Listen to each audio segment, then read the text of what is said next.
para conversar con la diputada Alicia Fournier Vargas del Partido de Liberación Nacional, quien además es colega periodista y también es presidenta de la Comisión de Hacendarios. Muy buenas tardes, doña Alicia, bienvenida. No, muy buenas tardes y mil gracias de nuevo por permitirme compartir con ustedes el quehacer legislativo y estamos aquí a sus órdenes. Bien, muchísimas gracias, doña Alicia. Bueno, unas semanas marcadas por los recesos en las sesiones. Doña Alicia, háblenos un poco de las negociaciones que se están dando para sacar todos estos proyectos de corte fiscal que el gobierno de la República está impulsando. Sí, yo primero quiero decir que qué lamentable es que perdamos tantos espacios aquí en la Asamblea Legislativa y sobre todo en el plenario legislativo y que estas últimas semanas han sido eso. Hemos perdido, fuimos al receso, pero antes del receso habíamos ya perdido varias sesiones del plenario y seguimos, ¿verdad? La semana pasada en esa pedida de recesos y recesos que yo creo que la gente que está afuera creo que está muy cansada de esta labor legislativa y esto tenemos que ver cómo lo arreglamos. Aquí no se vale que el reglamento de la Asamblea Legislativa permita que algunos diputados, 2 o 3 diputados, paren el quehacer del plenario. Y sobre todo, acuérdese que en el plenario aprobamos definitivamente en primero y segundo debate si un proyecto se hace ley de la República. Y sí, como ustedes mencionaban, hay 3 proyectos muy importantes que son los de fiscales, los de finanzas públicas, de ordenamiento de las finanzas públicas, que el gobierno señaló como proyectos muy importantes después de que no pasó el paquete tributario. La ley de solidaridad tributaria. La ley de solidaridad tributaria.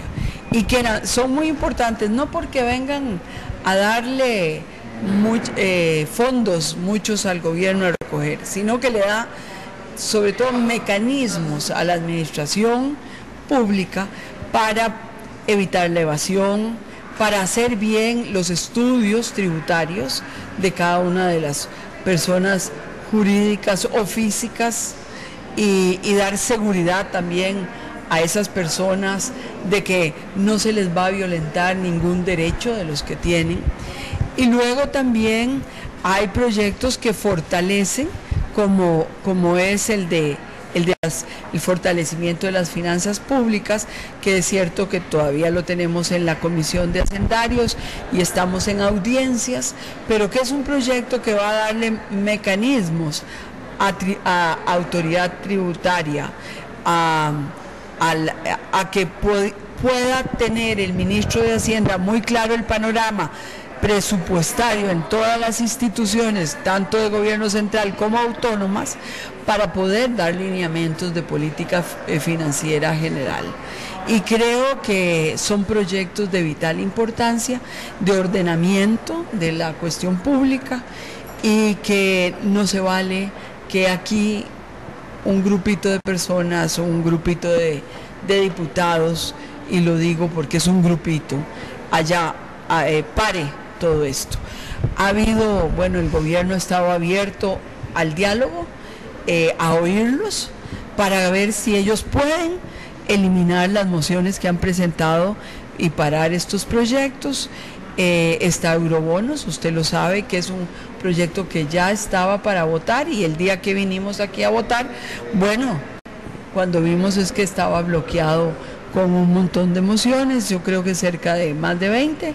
Tengo entendido que quedan 2 nada más. Y que han ido retirándola a medida que se ha ido negociando, y que quedan 2 que hoy habíamos hablado que posiblemente podría ir a la Comisión de Económicos. Si ahora se hace bien la negociación, podríamos estarlo mandando vía 154 a comisión, ¿verdad? Ver esas 2 mociones para que regrese al plenario y poderle dar el primer debate, entrar en la discusión para el primer debate. Que este proyecto lo que pretende es pues emitir bonos. Sí. En un plazo de 4 años, un límite de 1.000 millones de colones al año. Al año son 4.000 millones. 4.000 millones de colones. Sí. Y esto vendría a pues quitarle presión a lo que son las tasas de interés que han subido tanto, ¿verdad? Y nos tienen sufriendo a muchos. Sí, porque la semana pasada volvieron a subir, sí, la más alta del año. Es la más alta del año y no se vale que eso se permita. Y eso nos hace caro a todos la vida, claro, y nos quita liquidez diaria. Tenemos que disponer de una plata que no estábamos prevista en nuestro presupuesto personal, y no es una subidita pequeña, ¿verdad? Porque nos suben y cuando vemos en 6 meses ha sido una alza muy grande. Yo creo que esto hay que pasarlo lo antes posible, porque sí, va a venir no a solucionar el problema del déficit, hay que serlo claro, pero sí a dar un respiro, a que bajen las tasas de interés, a que yo estoy convencida de que el gobierno también tiene muy claro de que el dólar no puede estar en precios demasiado bajos, porque el sector exportador también de nuestro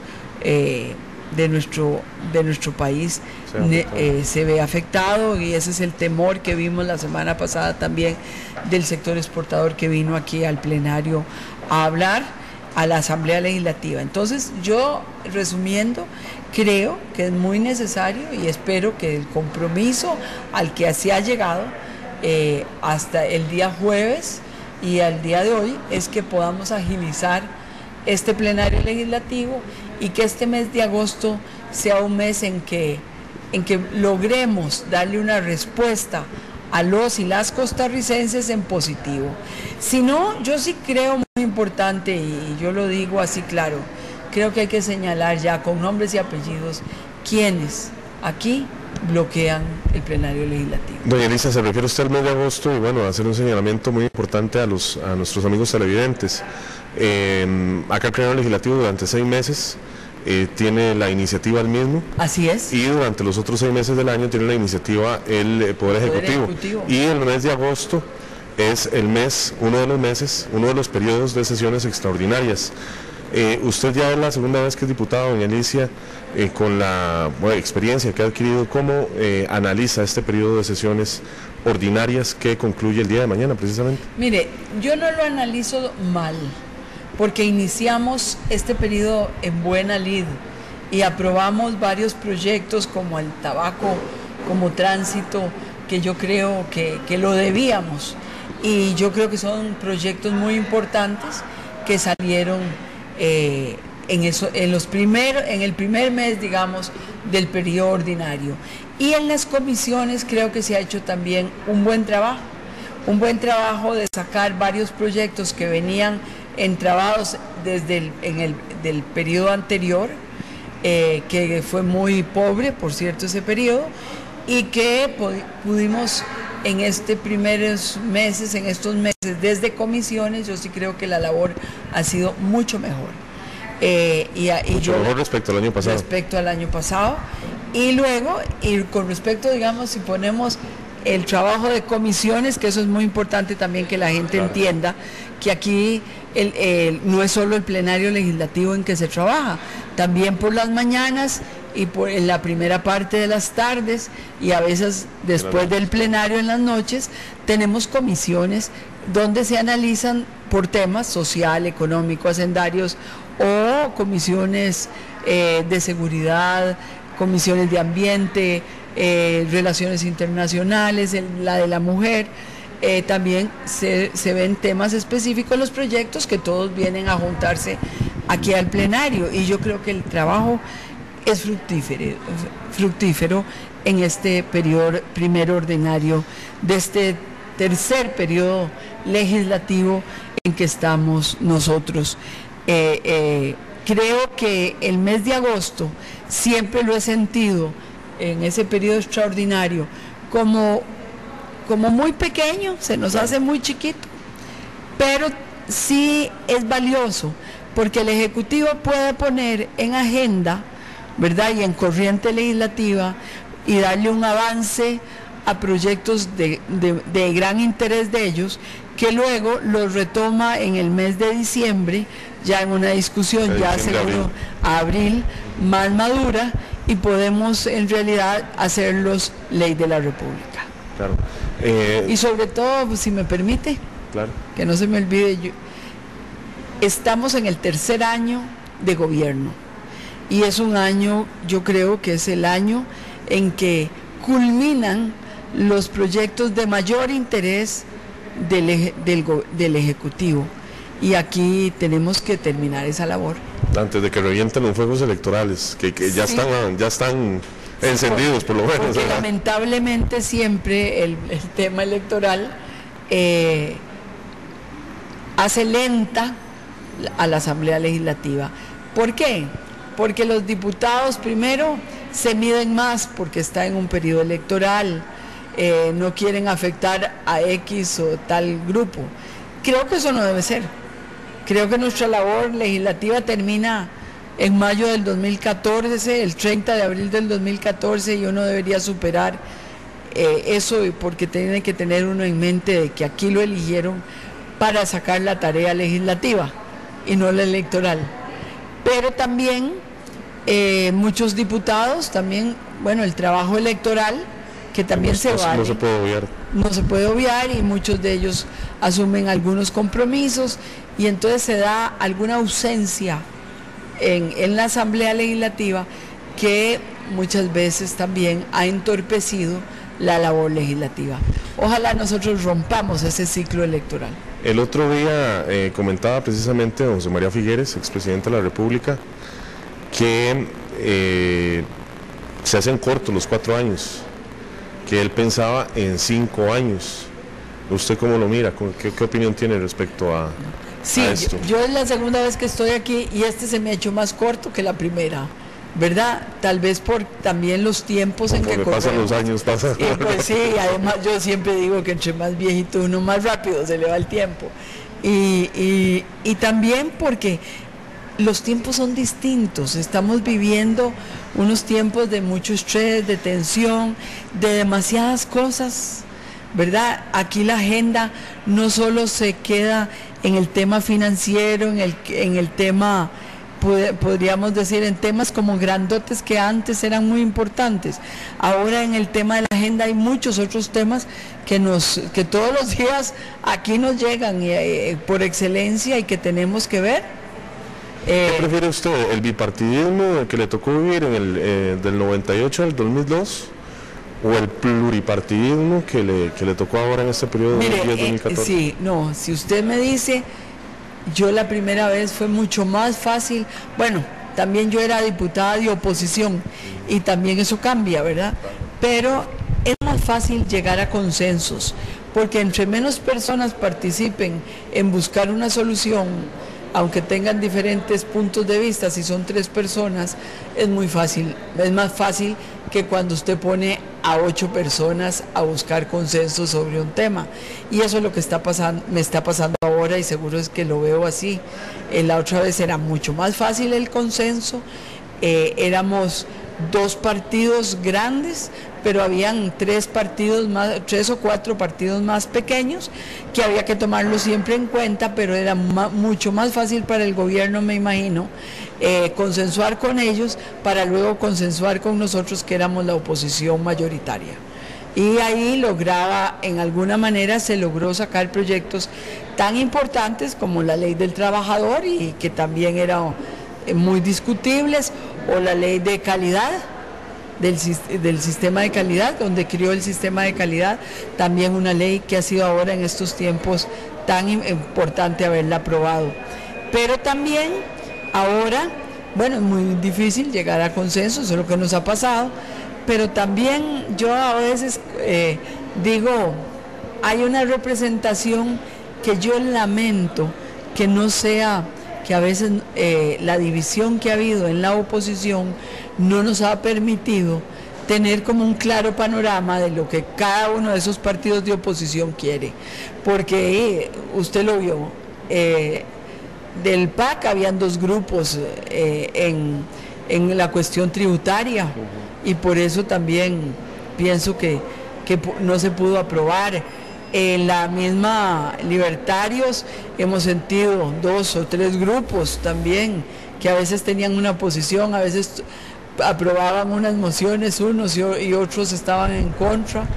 El mismo PUSC, usted lo siente que hay 3 y 3 de 6 diputados. Entonces, qué difícil ha sido para el gobierno sentarse con ellos y llegar a un consenso. Y qué difícil aquí nosotros también votar, no sabemos muchas veces cómo íbamos a salir. Al inicio del periodo pasado, del año pasado, cuando todos se juntaron, para nosotros también fue muy difícil ver que todos contra la Liberación Nacional. Y ahí nos ganaban, porque eran 31 votos, ¿verdad? Contra 24 o 26 a veces. Eso, yo creo que esto le ha dado un tono muy... Ha afectado la labor del gobierno, porque tensa. Precisamente hoy sí. Salió una encuesta en el periódico La Nación, y el 73% de los encuestados tienen una percepción que el gobierno está fallando precisamente en el lema de campaña de doña Laura, ¿verdad? De firme y honesta.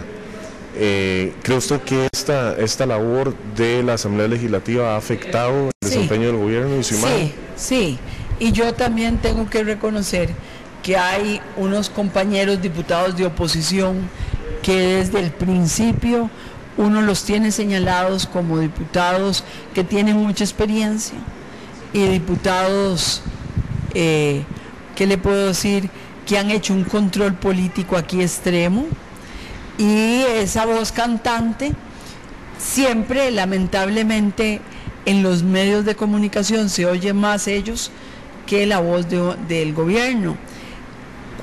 Por eso le digo que es muy distinto ser de oposición y de gobierno. Cuando uno es diputado del gobierno, bueno, hay que buscar consenso, entonces no hay que buscar pleitos, hay que tener una actitud como más pasiva para no provocar que no se apruebe X cosa. Cuando usted es diputado de oposición, no importa, usted se levanta, dice no, señala puntos, usted es más libre de señalar las cosas o no, y usted hace una oposición y usted no tiene por qué buscar las soluciones al país. Yo a veces lo critico eso muy duro cuando uno es muy responsable en ese punto, y hay que ser responsable, pero sí, claro, yo creo que al gobierno le ha afectado muchísimo el que aquí hayan 8 partidos, 7 de oposición y 1 de gobierno. Y el control político que aquí se ha hecho ha sido durísimo. No se le ha permitido al gobierno nada, no se le da chance de nada, y además también, permítame decirlo, y lo digo muy claro, yo sí creo que el hecho de que nuestra presidenta sea una presidenta, la primera vez que gobierna una mujer, es otro estilo. Hoy en la mañana lo decía la misma doña Laura, y lo decía todo el mundo. Es otro estilo, es otra forma. Ustedes no nos pueden juzgar los medios de comunicación a las mujeres como a los hombres. Y yo creo que a doña Laura no se le ha dado ese espacio de que se le mida como es una mujer gobernante, ¿verdad?, distinta como presidenta.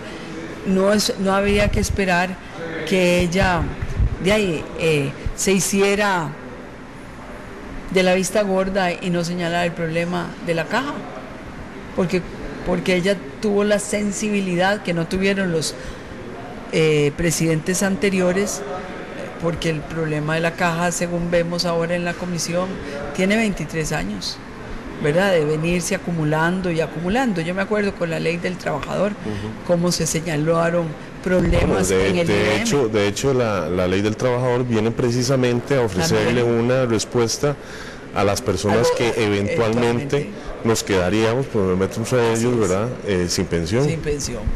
Y entonces todo eso, y ella se atrevió a decir, no, yo me pude haber hecho, como ella dice, de la vista gorda de lo que pasaba ahí, como no es que juzgue tanto a los otros, pero la verdad es que nadie se atrevió a meter, porque la cosa es muy seria.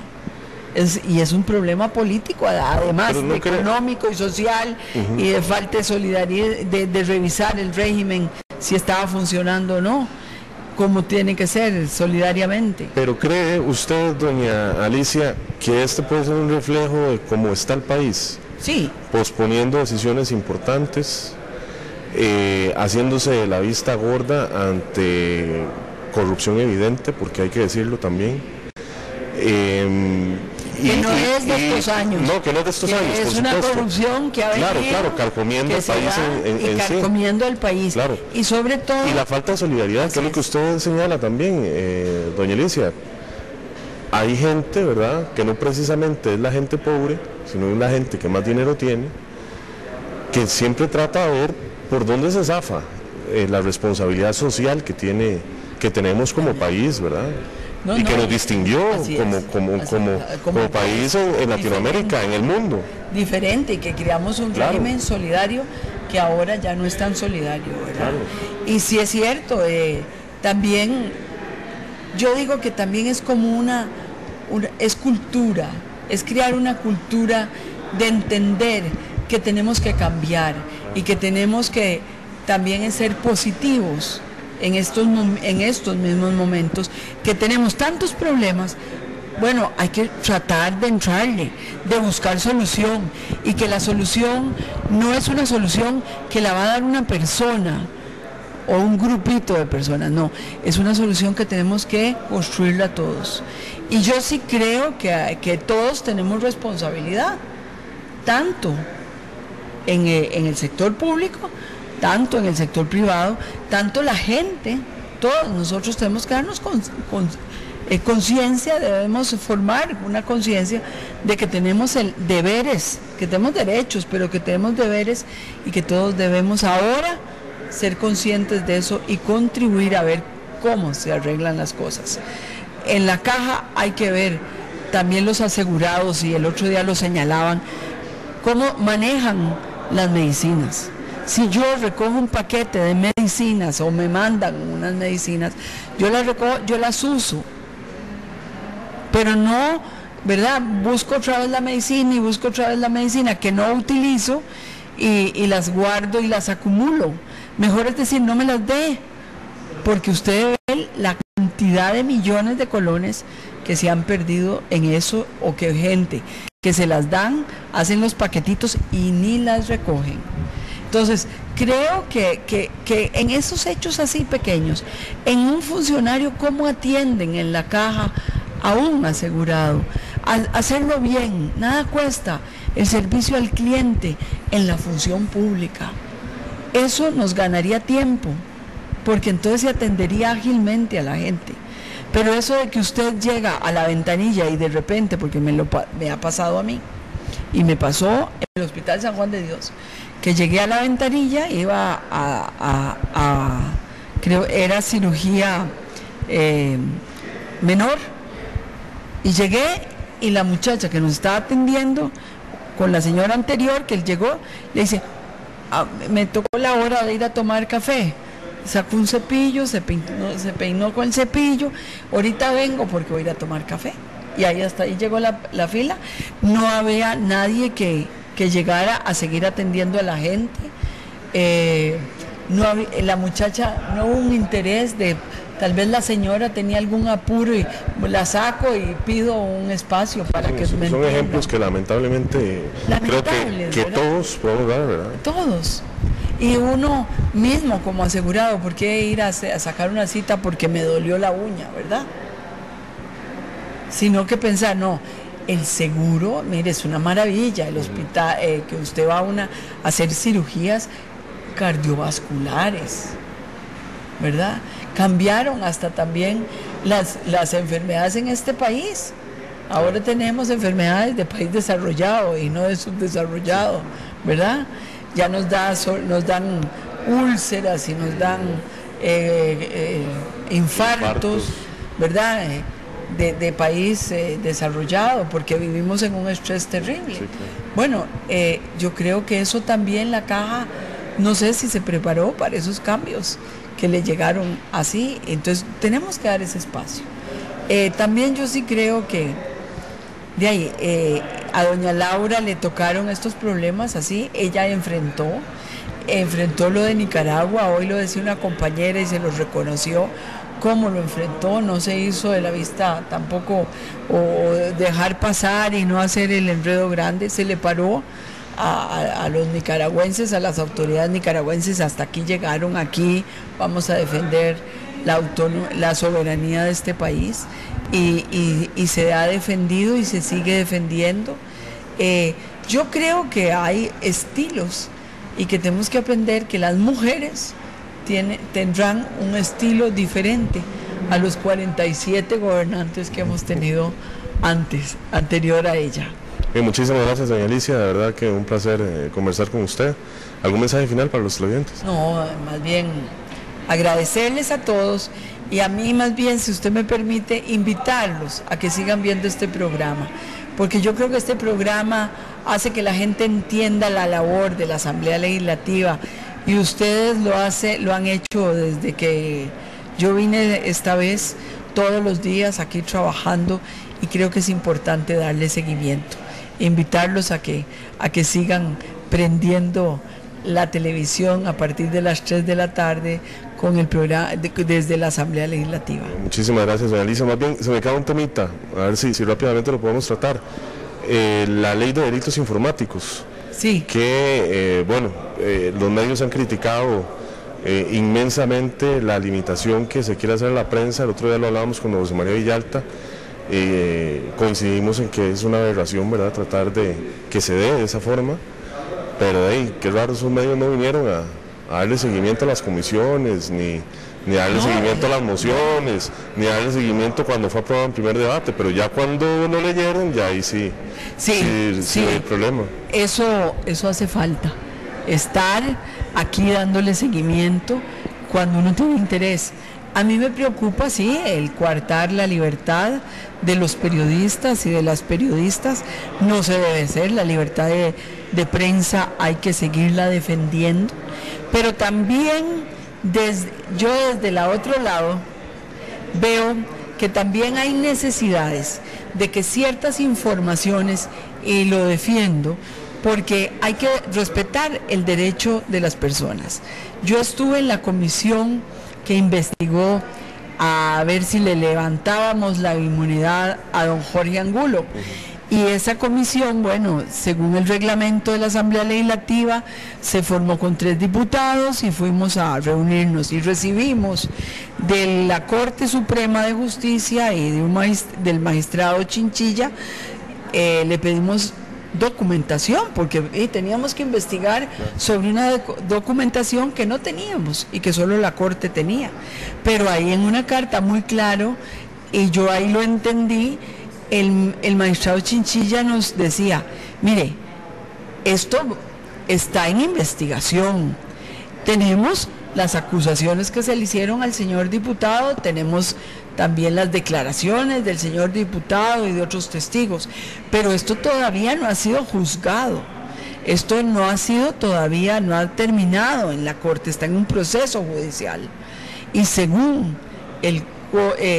una de las leyes decía que mientras eso esté así, es confidencial, porque sí corremos nosotros los comunicadores, corremos a veces, sí, es nuestro deber buscar la información y darla, pero bueno, también tenemos que respetar que hay cierta información que aunque la queramos, no se debe, porque hay que respetar los derechos de los demás. Y creo que y también a la intimidad, ese derecho personal. Hoy hay un caso en la prensa que a mí me preocupa mucho como periodista, ¿verdad? Es una cosa personal. ¿Por qué sacarlo como noticia? Yo creo que tenemos que aprender a qué es noticia de verdad y qué es algo personal que no podemos tocar. Que luego será noticia, pudiera ser, porque lo de don Jorge Angulo, estoy segura, es de interés público. Claro. Y de cualquier otro diputado, pero pienso que hay momentos en que hay que respetar que hay informaciones confidenciales que deben mantenerse como confidenciales antes de que salgan publicados en un medio. Por supuesto, hay informaciones de interés nacional y público que jamás deben esconderse y que entre mejor salga cuando son de corrupción y cuando son que involucran, ¿verdad?, a personajes públicos en una manera que no es correcta. Yo sí creo que eso es el buen papel de la prensa, darlo y difundirlo. Sí, lo que pasa es que la línea, algunos la cruzan. Y creo que eso, pero creo que eso es deformación. Sí. Y eso tenemos que pedirlo. ¿Deformación o deformación? No, deformación, claro. Y eso lo tenemos que pedir en las universidades.